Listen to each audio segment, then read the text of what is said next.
cash.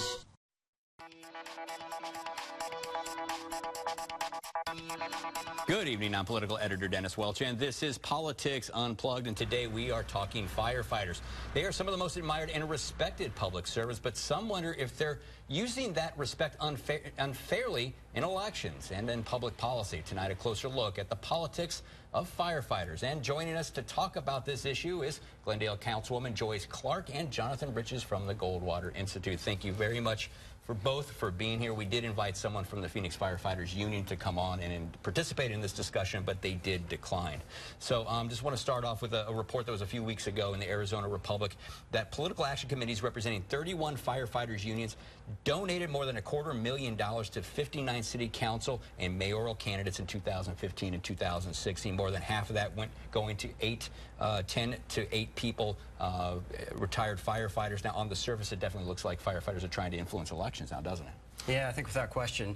Part of the problem is you have these very well-funded government unions, and then they spend a lot of money from union dues that go to local politicians.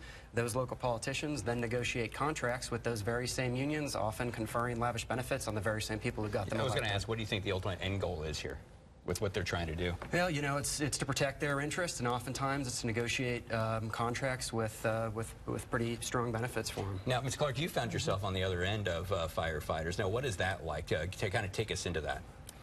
Well, I have no fear, and I've run 5 times against the firefighters, the firefighter unions, and have defeated them in every election. So I am just concerned not only about what was identified in the media about their contributions to campaigns, but how about their independent expenditures as well? They create these PACs that are short-lived with names like Citizens for Responsibility, and they're usually created by firefighters from outside the city in which the election is being held. They pour money also into that election in terms of mailers and political signs. But I'd also push back and say, like, what's wrong with that? I mean, obviously they're city employees. Why not? Why can't they have a say in who runs their city and who they negotiate with, and try to get people in that are fair, that look fairly on them? There's nothing wrong with that. Very simple. The Federal Hatch Act says specifically, if a city department receives federal funding, that the employees of that department are not allowed to participate in local elections.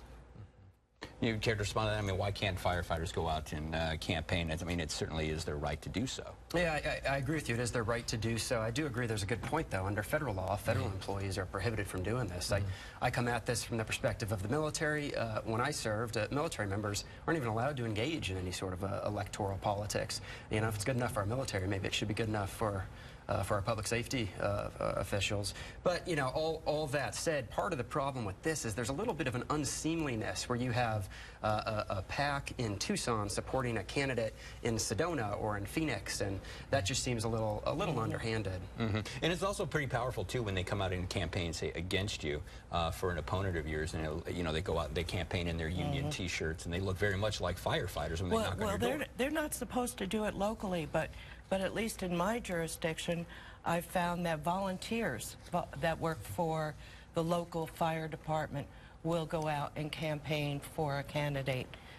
I don't know if that's legal or not. I assume it is legal. Now, a lot of cities, don't they prohibit, you know, people getting involved, their employees or their local unions from getting involved and contributing to political candidates? That's my understanding, which is why they have this relationship where employees of another city will then support the same candidates that perhaps those employees would have supported. And, you know, how long is that? I mean, can you give us any examples of that and what the consequences were? Well, I think it happens all the time. It happens throughout the state. And what's Glendale's policy on this? Glendale follows the federal policy with regard to the Hatch Act, and I know in the case of my last election, my opponent, who was a firefighter in Phoenix, received over $19,000 from various PACs throughout the state. He even received $500 from a PAC in Los Angeles. And what have you seen in your experience on the council? I mean, obviously the question is some of the allegations you guys are raising that maybe they use their political connections as leverage to get things that they want out of their city councils. What are some of the things that you've seen? Have you seen them in action using that? Well, it's very subtle, and so I can't point to any specific instance, but see, I'm not going to run for re-election again, so I'm pretty well free of being influenced by anyone or anything. But most politicians are always facing re-election, and they need to worry about where they're going to get their dollars from. So I have seen various cases throughout the valley where a politician may have advocated for a special group, even including a firefighter union, because they know that when election time comes, they're going to get a donation. And is the Goldwater Institute watching this? I mean, do you see the firefighters benefiting at all from helping out political candidates? And if so, how so? Sure. Yeah, it happens all the time. You have a situation where a well-funded union has put the person that they want in office to then negotiate against, and really the taxpayer is left without a seat at the table, and in many ways that's not fair. Yeah, and so let's talk to you, the Goldwater Institute has raised the issue of release time quite a bit. Can you explain to our viewers what that is and why you think this is an issue? Sure. Imagine for a minute if Walmart, if the local city council went to Walmart and said, hey, take 6 of our city employees. They're yours. You can use them in whatever manner you want, but they're going to receive city-funded salaries. They're going to receive city benefits, but they don't report to the city.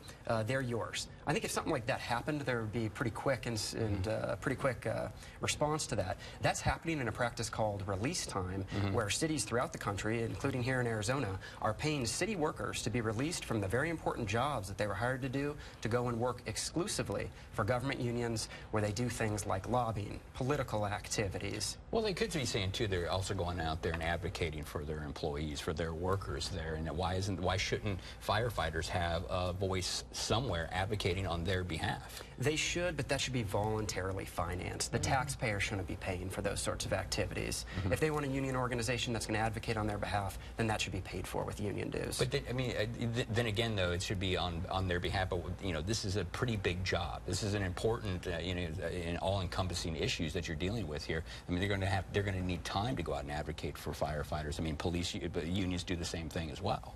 And we know that they're very well funded, so they have the resources to engage in that type of advocacy. What they shouldn't be doing, though, is engaging in political activities, lobbying activities at taxpayer expense on issues that taxpayers might not agree with, but they're being forced to finance. And go ahead. And I would also raise another point. Why should firefighters or police departments be advantaged as a city department and be allowed to do extraordinary things to advocate their positions when they have to compete against the city attorney's office or Parks and Recreation? Well, I think you make the point there. There's the city attorney's office. There are city-funded departments that they are dealing with and negotiating with. I mean, don't they deserve then somebody in a full-time position that is just focused on getting the best deal, the best benefits, the best packages they can for their workers? Not at taxpayer expense, and if that's what they're going to be doing, taxpayer expense is paying the city attorneys, it's paying all these other entities. Again, they're paying those groups, though, to do government functions. They're not paying those groups to do purely private functions. Certainly not paying those groups to engage in political activities. Okay, and we've seen that the courts have been pretty lenient on PACs and whatnot in the past. Do you see that changing at all here in the near future, particularly when it comes to these firefighter union PACs? No, I don't think so. And I think, to the extent that these things are voluntarily funded, that's a separate issue. Sure. All right, well, that's all the time we have for this segment. I want to thank you both here for being here today, but we do have lots more to come here on Politics Unplugged. Coming up next, the end of Tent City. This facility is not a crime deterrent. It is not cost efficient, and it is not tough on criminals. Not stopping crime, and it's costing you lots of money. Just ahead, the politics of closing down Joe Arpaio's most famous jail. And still to come, John McCain says he didn't want to do it, but he helps the Senate go nuclear anyway. Judges, filibusters, and the end of tradition here on Politics Unplugged.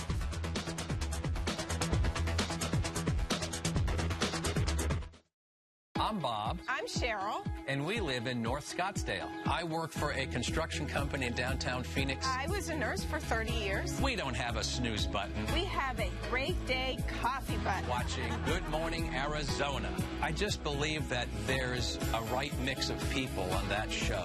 The love that they give back that you see on TV. It's just the best morning show we've ever watched. I'm Bob. And I'm Cheryl. And it's going to be a good morning, Arizona. Getting hurt in a wreck can ruin your day, but speaking to the insurance company before calling us could ruin your life. Pick up the phone and call us first. We'll deal with the insurance company and make sure you get every dollar you deserve. Call 977-1900. Also handling criminal and DUI defense cases. You're more than just a friend. But on the toughest days, when I'm not sure who to turn to, you might just be a lifeline. It's the Home and Garden Show with Mattress Firm and featuring Ted Allen, host of Food Network's Chopped. April 28th through 30th at the Arizona State Fairgrounds. Shop 900 vendor booths. Learn a new skill at the DIY workshop stage. Enjoy free wine tastings and so much more. There's something for everyone. If you love home decor, this is the show for you. Activities inside the show include the local Artisans Marketplace, a unique shopping experience. Meet Ted Allen, host of Food Network's Chopped. The He Shed, She Shed competition and more. There's something for everyone at the big Maricopa County Home and Garden Show. He was a legend on the ball field and a leader in uniform. Now, for the first time, 3TV and CBS 5 are joining forces to honor Arizona's hero, Pat Tillman. Join us Saturday, April 22nd for the 13th annual Pat's Run, presented by Tech Systems. By supporting the Pat Tillman Foundation, you'll empower more Tillman scholars to become leaders for our country. Register now and continue Pat's legacy, and only from 3TV and CBS 5. A car wreck can leave your life spinning out of control. You need to get your car fixed and pay medical bills. We're Lerner and Rowe. Call us the moment you've been injured. Let us turn your wreck into a check. Call 977-1900. Also handling criminal and DUI defense cases.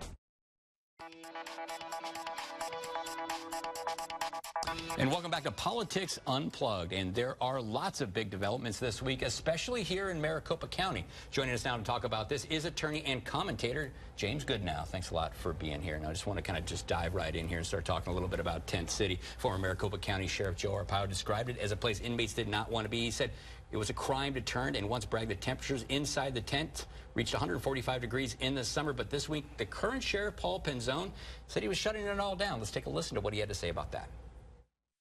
This facility became more of a circus atmosphere for the general public. Starting today, that circus ends and these tents come down. Care to respond to that? Well, there's no doubt that Tent City was symbolic of Joe Arpaio's war on crime, America's toughest sheriff. So I think with the new sheriff in town, Paul Penzone wants to get rid of this and really cement his own legacy going into the future. Do you think this is a good move by him? I think this is a great move by him. If you're Paul Penzone, you don't want to be supporting the Joe Arpaio ego monument. And if you look at the economic case for it, there's a strong one. We know that Tent City was costing taxpayers $8 million a year. So by shutting it down, that will be a total savings of about $4.5 million. That money can be better spent helping guards, helping the other brick and mortar facilities. So I think this is the right move for Paul Penzone. Now, earlier, it was about a month ago or so, they released a poll that showed that most inmates, I think it was like over 70%, said they preferred being in the tents to being in the jails. Now, do you think that was pretty convenient that came out like a month before he said he was going to shut down the tent, and then he can say, look, this is a place they actually want to be. I'm getting tougher on criminals now because I'm taking them out of this place that they say that they want to be.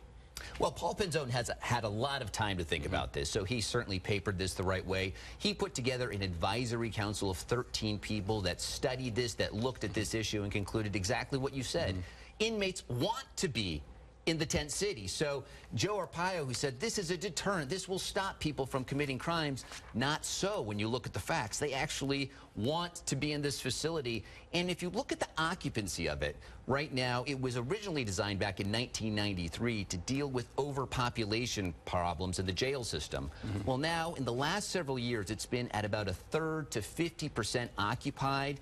Really tough to justify the full pop of that $8 million when it's only being used to a small degree. But to me, it always seemed like this was like a popular, just a figure that was very popular with a lot of voters out there because it just looked to them that they were getting tough on crime. Isn't there, reason to believe that maybe down the road people are going to question whether this current sheriff is actually tough on criminals like he he and I guess every other sheriff claim they are. Well, some people are certainly going to be upset by this. Let's not forget that Donald Trump won this state just in November. And so those Trump supporters are likely Joe Arpaio supporters, and they're not going to be happy by this. But when it comes to Arpaio, he lost by 13 points. So I think voters really were fed up with this. I think they realized this was more of a PR stunt than it was about crime. And so most people, not all, are probably going to be glad to see it go. Now let's move on now. You brought up Arpaio again. Let's talk about his legal troubles and continuing. Just kind of give us your take on what's happening right now. Yeah, Joe Arpaio continues to be in the courts. On April 25th, he's having a trial for his criminal contempt case. This goes back to 2011 when there was a ruling from a federal court judge that he needed to stop his immigration patrols. Those continued. He didn't stop. And ultimately, that led to this criminal contempt case. Now, Joe Arpaio's defending this, saying, well, I didn't really know I was violating the order. I didn't understand that. I had bad advice from my lawyer. Not looking good for him. Those are not good defenses. And in fact, just recently, Joe Arpaio's longtime lawyer, Mel McDonald, quit. Said, I've had enough with this. So you may see that trial get delayed, but we do have other cases that are still pending. And there was a lot of talk, though, too, since he was such a strong supporter for Trump during his campaign for presidency, that you might start seeing some leniency here from the courts under a Trump administration. Is there any indication that we're seeing that?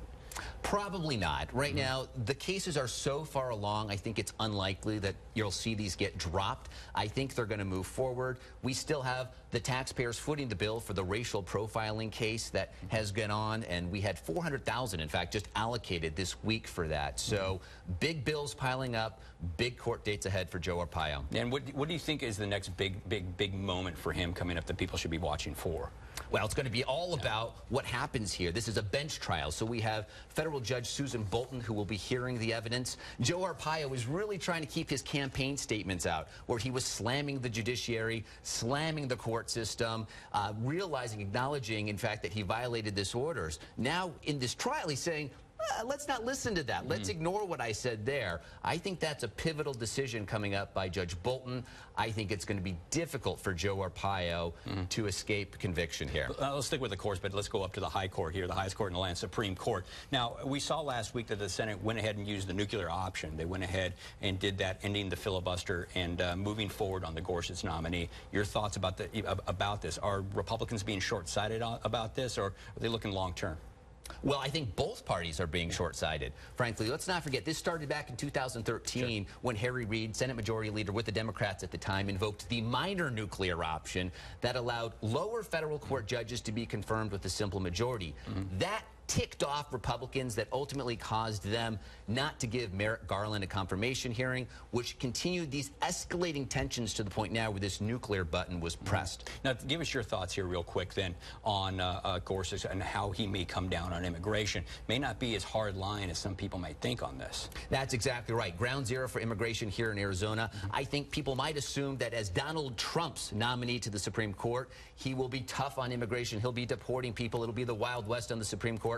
Not true if you look at his record. He really has been fairly fair, impartial, siding with the immigrant party about 50% of the time. He said in his confirmation hearing that he's sympathetic to the plight of immigrants, saying they've had the rug pulled out from under them. I think that made some of the GOP uncomfortable, but gave progressives some reason for optimism. But still, he's still very conservative, to be straight on other social issues, particularly abortion. Absolutely. So let's get outside of the realm of immigration. The first case he's hearing is a religious rights case that's coming up on April 19th. No doubt how he's going to decide there. Of course, he'll have an open mind, but he, if anything, has been consistent in his pro-religious liberties views. All right. Thanks a lot for stopping by. It's good to see you again. And we have lots more here to talk about on Politics Unplugged. Just ahead, the Senate confirms Neil Gorsuch to the Supreme Court, but not before changing its own rules to do it.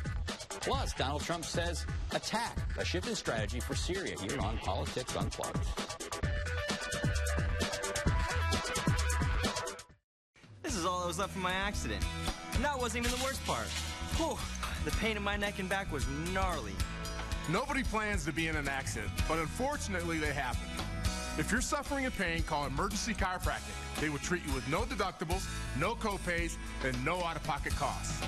And now, I feel great. Emergency Chiropractic, the kind of care you want today. Buckle up. The following message is brought to you by Mesobook.com. People who have been diagnosed with mesothelioma have many questions. How did I get this disease? What are my treatment options? How will this affect my loved ones? You need answers, which is why we offer a free book written by medical professionals who have treated mesothelioma. Call toll-free at 1-800-555-0949 or go to Mesobook.com. Termites. Feasting on homes 24/7. We're on the move. Roger.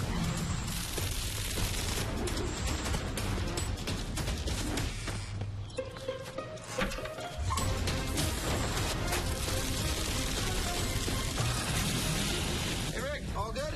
Oh, yeah, we're good.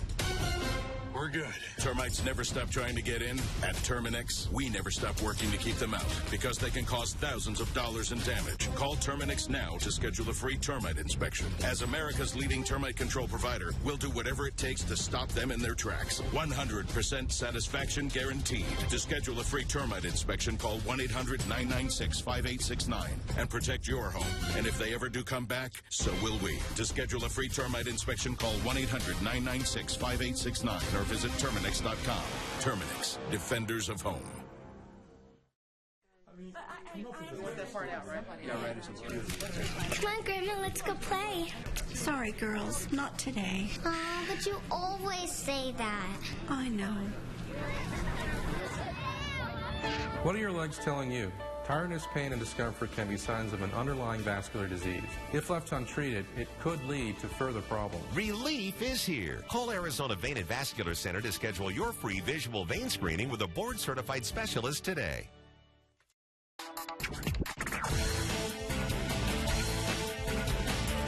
And welcome back to Politics Unplugged. It is now time to talk it out with our partners from First Strategic. And with us today is Steve Roman and Marcus Dellartino. Thanks a lot for being here. Let's just talk about the big issue last week, and that is the expansion, the massive expansion of the voucher program for our students here in Arizona. 1.1 million of them are now eligible for taxpayer money to go to public and private school, although there are caps on this that would allow the program only to grow to 30 by 30,000 over the next 5 to 6 years. Marcus? Well, let me give you a proof positive that this was a big issue. Let's talk about some of the people that were calling in asking for people to vote for yes on this. Mitt Romney, Jeb Bush, Betsy DeVos, of course, the governor. So, look, there was a lot at stake here, and it finally went through. It was contentious. It was negotiated. I think Senator Worsley, first out of the gate, wanted to negotiate a smaller package than was originally in the bill, but it squeaked through, and it's a first for Arizona. Now, does this put Arizona on the path then to, privatizing schools? It's the privatizing the school system here in Arizona. Well, I'm a big supporter of the charter school system, which I think is very important. In terms of the voucher system, I'm less supportive of that for some of the reasons that you're discussing. I think that charters, which are public schools, work, and they work in their own ways for specific types of groups. I don't have a problem with vouchers on a limited basis, and I'm still glad that this was capped. But I have a question about how far we can expand that. So they're saying that it's capped. Does it mean it's really capped? I mean, it seems like the legislature can come back anytime it wants to and blow that cap wide open. Well, listen, this was all about growing the system, right? It's how government works. It's how every government program is. Let me get my nose under the tent, and we'll grow it from there over the next few years. But let me just, we don't have time to get into every parcel of this issue. Sure. And I will tell you, I'm not, when you stand back and look at this, you're not too sure about how it's actually going to affect education, because the private schools already are privately talking about how they're already going to increase their tuition $4,500, and therefore that takes away any of the savings that anybody would get to send their kid. And when you look at average tuition is $17,000, this isn't, I don't think this is actually going to help the people that I think it intended to help. That being said, let me tell you, I think this will be a huge issue for members of the legislature in the next election. Well, I was going to add on to that. What do you think about this issue politically next year in the campaign as Governor Ducey runs? He says he wants to be the education governor, but he's making moves like this that a lot of people in the education community are saying you're killing public schools. Well, the argument is about this is competition, and the governor is a big competitor competitive guy where if you put good competition out there, it will make everybody better. I think that there's some elements of that, but in the public education arena, I think, in my view, less so. And I think that it will be a factor during the next election. Could it hurt him? Could it hurt him? Sure, it could hurt him, and here's part of the problem, is that some of those people that are pushing this agenda are publicly saying that their goal is to destroy traditional public education. And he needs to get a hold of those people and say that's not what this is about. This is about creating a competitive education field. But Republicans need to stop that discussion. All right. Bite him in the butt. There's the quote of the show right there, bite him in the butt. So let's move on now to national news. The big story there is this, the Senate went ahead and confirmed Neil Gorsuch for the Supreme Court pick and the nominee. This is pretty much a status quo pick, isn't it? Nothing's really going to change on the bench. True. No, I think from a standpoint of who he's replacing, yes, it's a status quo pick. From what took place and how we got there, I think it changed the status quo. Yeah. In that now it opened it wide open for should there be another pick in the next year or so, given the fact that you no longer have to have closure and you only need a majority vote. I think that's going to change significantly. Also, possibly in terms of the type of person that the president does pick. So it wasn't so much who they picked; it's how they got it done that's going to change a lot of. It's going to change a lot of things in the Senate. And we also have Senator John McCain, who weighed in on this issue. He's not a guy who likes to change traditions, but here, listen to what he's had to say about doing this. I didn't like it. But you felt we had to do it anyways? I felt that Judge Gorsuch had to be confirmed. When they write the history of these times, I'm sure when it comes to Senate history, this is going to be a chapter, a monumental event in the history of the Senate, not for the better, but for the worse. Man, it doesn't look like these Republicans are celebrating the fact that they got the guy in, does it? No, keep this in mind. This guy got approved by the Senate, but unanimously. Democrats have voted for this guy for a lower court. And now what they're saying is somehow you are now unqualified to be on the Supreme Court. The fact of the matter is that's not it. This is about special interests, lobbying effort, and telling Democrats, don't you dare vote for this guy, or we will, spend millions of dollars to take you out of office. And it's a sad state of we had to change the rules of the Senate to get a qualified man on the Supreme Court. Marcus is absolutely right, but I think it also changes when it comes to the issue of gridlock. I mean, this may change some things because the average person out there says, well, I thought all you needed was a majority to get things done. Why shouldn't that happen? And I think in some ways there are many people in the country that may celebrate that. Okay, I also want to move on now to international events. It seems like Donald Trump really, it's kind of whiplash here, really taking a 180 on his approach to Syria and launching some attacks in Syria last week. I mean, what's the rationale behind that? Well, clearly it was the kids that got to him, and I think anybody who's been watching Donald Trump understands that looking at those pictures, and especially, I mean, it hit me, the father who's carrying his twins, was an upsetting moment. It clearly upsetted him. But what I do think is entertaining about this is keep in mind that the leader of China was in town meeting with the president while this was all going on. And it makes for an awkward conversation at the dinner table to say, oh, by the way, just so you know, I just dropped 50 Tomahawks on an air base in Syria. And you might want to tell your little buddy down the street in North Korea about it because he's next. All right, we're going to have to end it there, but that is all the time we have tonight. But be sure to join us next week for more Politics Unplugged. Good night.